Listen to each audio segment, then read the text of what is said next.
That runs us into another England victory, a historic one at that. Let's talk cricket. The fifth test between England and India. We'd covered sort of day one and day two last week. India, of course, went out and made 416 with going to punt and, smacking his 146. Yeah. And then I think we were 5 for 83, I think, last pod with England's first innings. Yeah, and I think your quote was Stokes very accurate. It was Stokes and Barstow. Oh, my God. So Johnny Barstow. Yeah. Barstow. Johnny Bairstow. There you go, brother. There you go. That's Sunday. That's Sunday, 0 beers in. Yeah. Let's go. But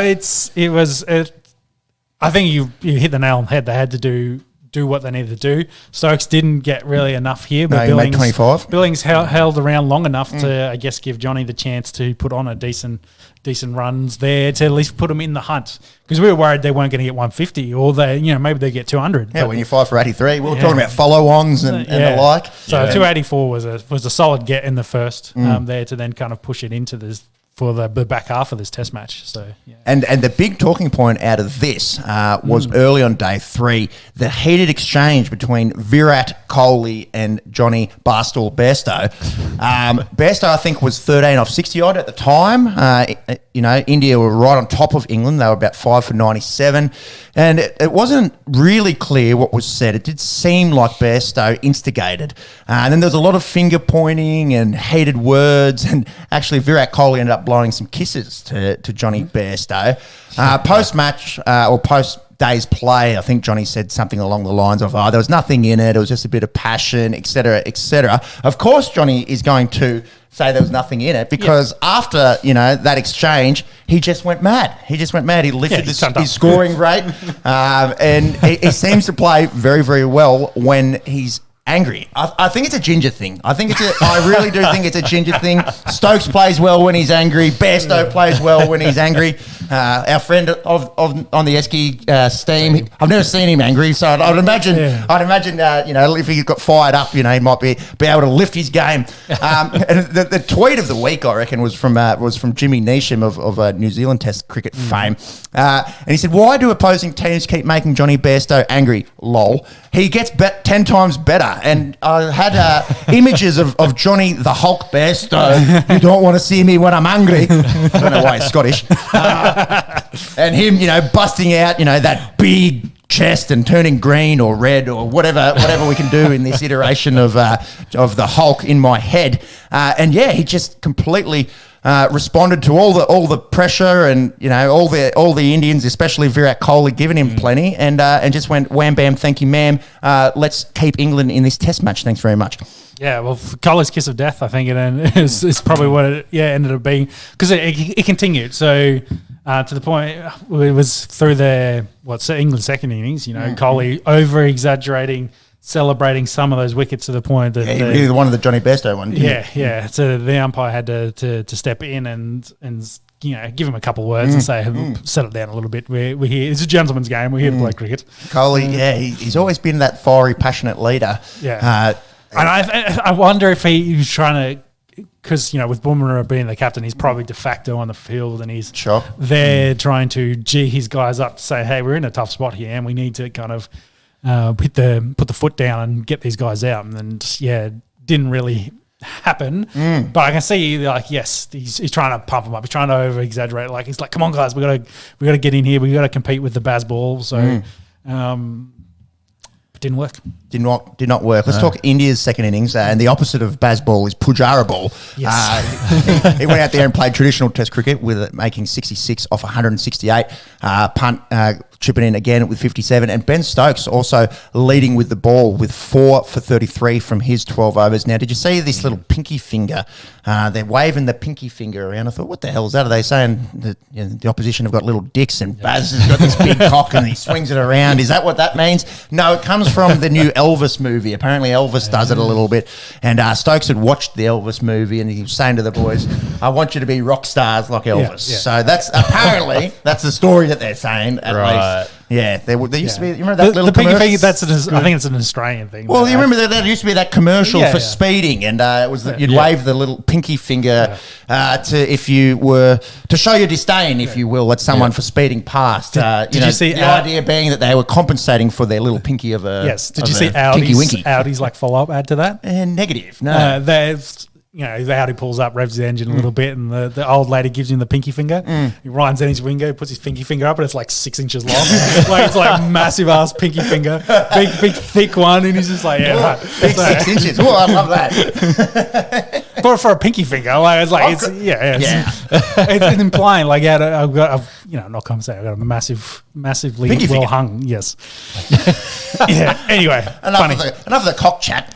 Let's well, I thought we were just talking about pinky fingers. Pinky fingers and the rest of it. Elvis. Yeah, I think looking at India's batting, a couple starts there, no real follow-ons to massive scores. Gill, I think, was a bit unfortunate throughout this series. Hasn't really scored great. Unfortunate in that he got seeds, or well, I guess that's part of being an opener. I guess you got to play off and see off a lot of those. But you're coming in as the injury replacement, trying to, put yourself in this team. You want to at least get some runs.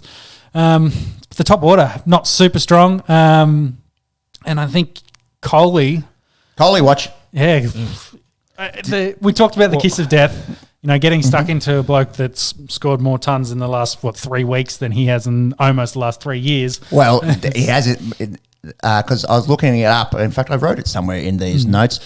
His last Test ton was the 22nd of November 2019. Yeah, so coming up on 3 years. And Bairstow has 4 tons in his last 5 knocks. Yes.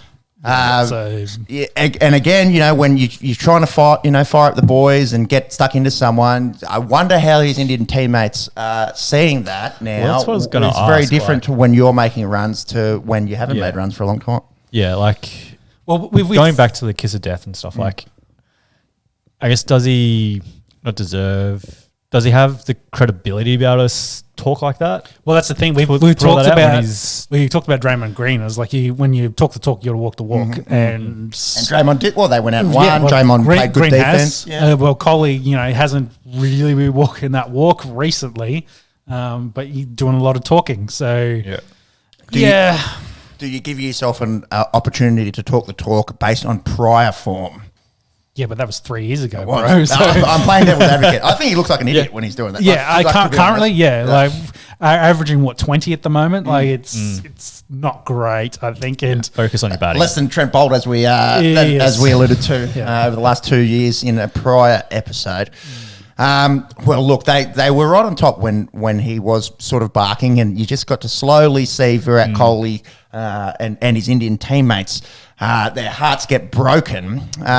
England's second innings, the fourth innings of the match, they needed to chase down an English record, 378 for victory, and for once they actually got a good start with Alex Lees and Zach Crawley. They were cruising along, none for 107 at one stage. Then Crawley goes, then Pope goes, then Lees goes. All of a sudden, they lose 3 for 2. They're 3 for 109.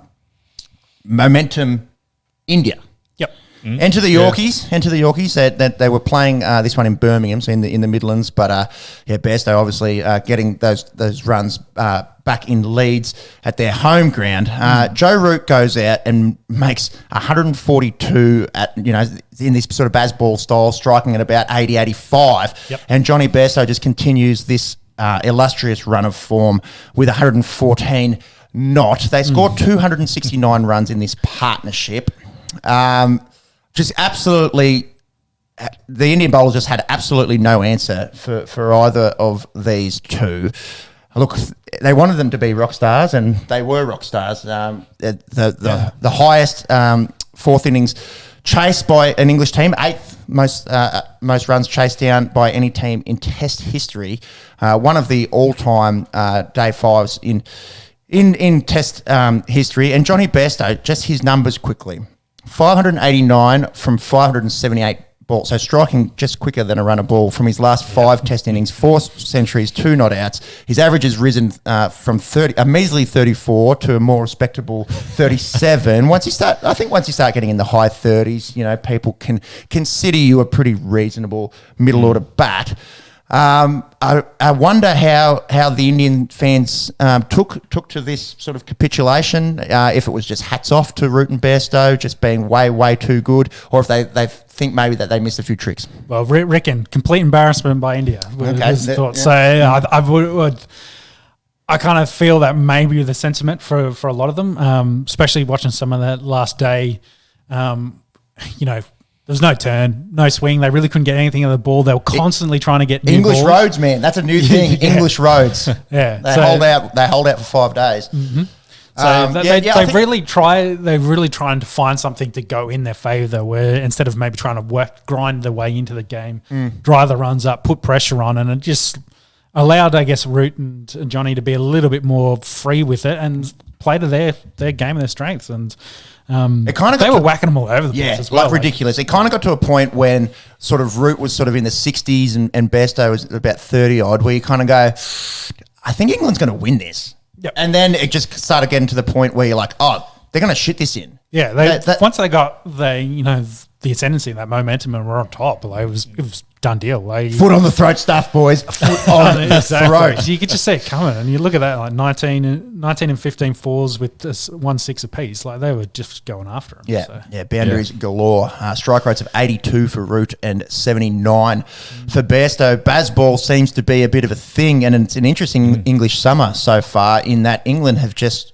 won these tests from places, especially in this one, where you just thought they had absolute no right to even go close to winning these test matches. There's a few against New Zealand. There was one where they were on top, but two times against New Zealand where you kind of thought, New Zealand's on top or should get the job done here. And credit to this new English team and under its new captaincy and new leadership for going out there and not only playing great, Test cricket for their fans, but good for the neutral viewers as well. Remember last week when we were looking at that score and we were thinking, follow on could be on here. Geez, short Test could be on here, and it's turned out to be an absolute worldly Test. Unfortunate for Indian fans, obviously. It was a bottling. That was a complete and utter bottling of a Test match. Especially how far front they were on the 5th day. It's I want to talk Joe Root quickly because I think with the freedom now with the captaincy and the new coach and then change of direction, it's